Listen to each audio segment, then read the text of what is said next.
कितना अकेला हो गया है आज इंसान, अपने ही घर में अपनों को ढूंढता है। हेलो दोस्तों, आप सभी को मेरा नमस्ते।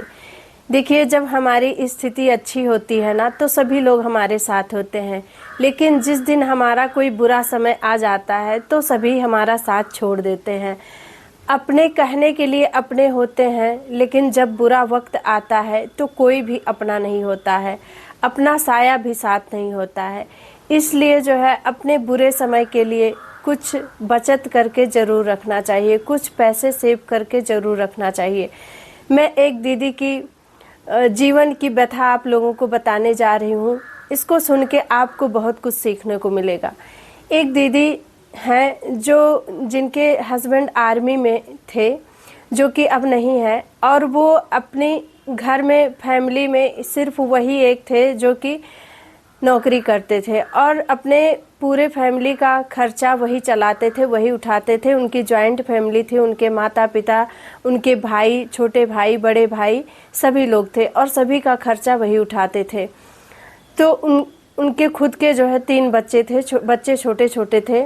और पहले ऐसा होता था कि लोग उतना बातचीत भी पति पत्नी से नहीं कर पाते थे। घर पहले ये फ़ोन, स्मार्टफोन वगैरह या कीपैड फ़ोन भी उस टाइम पे नहीं था, लैंडलाइन फ़ोन था, तो वो कभी कभार बात हो जाती थी तो हो जाती थी, नहीं तो उनके सास ससुर ही उनसे बात करते थे। तो जब वो घर भी आते थे तो भी उनसे बहुत कम बातें करने को मिलती थी, क्योंकि पहले का टाइम कैसा था आप लोग भी समझ रहे होंगे। तो एक दिन ऐसा हुआ कि उनके जो बच्चे थे, उन बच्चों का भी कोई विशेष ध्यान नहीं देता था। वो घर में अंदर काम करती थी और बच्चे इधर उधर जो है खेला करते थे। पति पत्नी तो अपना फर्ज अच्छे से निभा रहे थे, लेकिन घर वाले अपना फर्ज अच्छे से नहीं निभा रहे थे। वो वहाँ से पैसे भेजते थे और कहते थे मेरे बच्चों का एडमिशन किसी अच्छे स्कूल में करा दो, प्राइवेट स्कूल में करा दो। लेकिन ये लोग क्या करे, उनके बच्चों का एडमिशन प्राइमरी में करा दिए और कोई भी विशेष ध्यान नहीं देते थे। कई बार वो कोशिश भी किए कि मैं अपने पत्नी और बच्चों को साथ लेकर जाऊं, लेकिन ये लोग जाने नहीं दिए। ये लोग ये सोचते थे कि अगर ये अपनी पत्नी और बच्चों को साथ लेकर चले जाएंगे तो घर में पैसे नहीं भेजेंगे, और इसी वजह से इन लोगों को उनके साथ नहीं जाने दिए। एक दिन ऐसा हुआ कि बच्चा खेल रहा था और जो चारे की मशीन होती है, बच्चा छोटा था, समझ नहीं थी उसे, वो चारे की मशीन में उंगली डाला था और दूसरे बच्चे ने उस मशीन को चला दी। वो लड़की थी जिसकी उंगली कटी, वो लड़की थी, चला दी और उसकी उंगली कट गई। थोड़ी सी उंगली उसमें हड्डी लगी हुई थी, लेकिन उनकी जब उस बच्चे की माँ देखी तो वो अपने ससुर से बोली कि आप फ़ोन कर दीजिए, वो यहाँ आए और बच्चे की दवा करा दें। लेकिन ये लोग फ़ोन नहीं किए और उनसे झूठ बोल दिए कि हम फ़ोन किए हैं, लेकिन उनको आने का टाइम नहीं है। और ये लोग ऐसे ही जो है लोकल अस्पताल में लेकर गए और ठीक से दवा नहीं हो पाई तो उस बच्ची की उंगली में जो है सड़न पैदा होने लगी। जब इन्होंने ये देखा कि बच्ची की उंगली में सड़न पैदा हुई है तो वो अपने पति के पास फ़ोन किया और उनको बुलाई, और वो जब आते हैं तो लखनऊ लेकर जाते हैं और लखनऊ में उस बच्ची का इलाज कराते हैं। तो डॉक्टर बोलते हैं कि बहुत देर हो चुकी है, अब इस उंगली को काट के निकालना पड़ेगा। उनको बहुत बुरा लगा और उस दिन उन्हें ये महसूस हुआ कि हम केवल परिवार वालों के लिए हैं, परिवार वालों के लिए हम सोच रहे हैं, लेकिन परिवार वाले हमारे लिए नहीं सोच रहे हैं। परिवार वालों को हमारे सिर्फ पैसे से ही मतलब है। और वो अपनी बच्ची की उंगली को काट कर निकलवा देते हैं। दोनों लोग बहुत रोते हैं क्योंकि वो लड़की। फिर वो अपने माता पिता से बात करते हैं कि मुझे जो है मेरे पत्नी और बच्चों को लेकर जाना है, लेकिन वो लोग नहीं ले जाने देते हैं किसी भी तरह, और वो चले जाते हैं ड्यूटी पर। इत्तेफाक देखिए ऐसा होता है कि वो ड्यूटी पर होते हैं और उसी समय उनको किसी ने गोली मार दी। ये नहीं पता चल पाया कि किसने उन्हें गोली मारी और वहीं पर वो उनकी मृत्यु हो जाती है। फिर उस औरत के ऊपर तो दुखों का पहाड़ टूट पड़ता है और वो एक भी पैसे सेव करके नहीं रखे थे अपने बच्चे और अपनी पत्नी के लिए। फिर क्या होता है कि थोड़े दिन बीतते हैं और जितने भी उनके पैसे, उनके खाते में पैसे रहते हैं, परिवार वाले निकलवा के सब खर्च कर लेते हैं।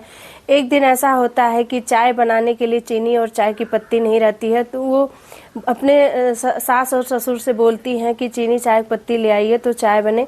वो लोग उल्टा उनसे बोलते हैं कि तुम चीनी और चाय की पत्ती खरीद के लाओ तब चाय बनेगी।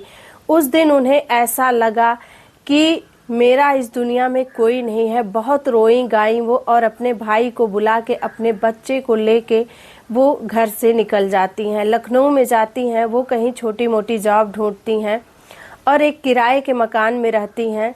किसी तरह अपना गुजारा करती हैं। उस समय उनको पेंशन नहीं मिल रही होती है, क्योंकि पेंशन मिलने में थोड़ा टाइम लगता है, कुछ कार्रवाई होती है तब पेंशन मिलती है। उनके भाई उनकी कुछ हेल्प करते हैं और वो पैसे कमाती हैं, उससे वो अपना खर्चा चलाती हैं। धीरे धीरे वो ज़मीन भी लेती हैं और अपना घर बनवाती हैं। पेंशन उनको मिलने लगती है, क्योंकि वो ज़्यादा पढ़ी लिखी नहीं थी, इसलिए उनको जो है कोई अच्छी नौकरी भी नहीं मिल सकती थी।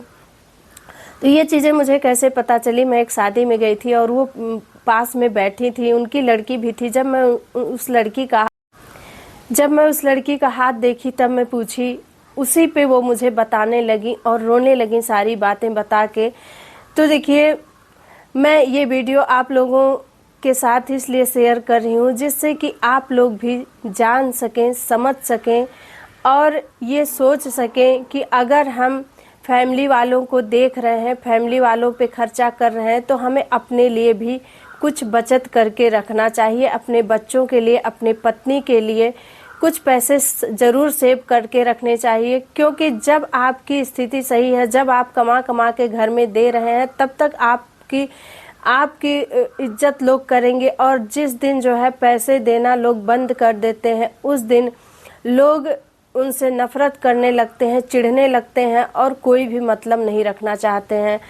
तो देखिए, परिवार वालों के लिए करिए, लेकिन परिवार वालों के साथ साथ अपने बच्चे और पत्नी के लिए भी ज़रूर कुछ सोच के रखिए, क्योंकि जीवन में जब बुरा समय आता है ना, तो अपना साया भी साथ छोड़ देता है। और अपने लिए ज़रूर कुछ करिए, अपने लिए ज़रूर कुछ बचा के रखिए। और मैं वही कहना चाहूँगी कि दुनिया में कर दिखाओ कुछ ऐसा लोग करना चाहें आपके जैसा। आत्मनिर्भर जरूर बनिए, क्योंकि कब जीवन में कैसा बुरा समय आ जाए ये कोई नहीं जानता है।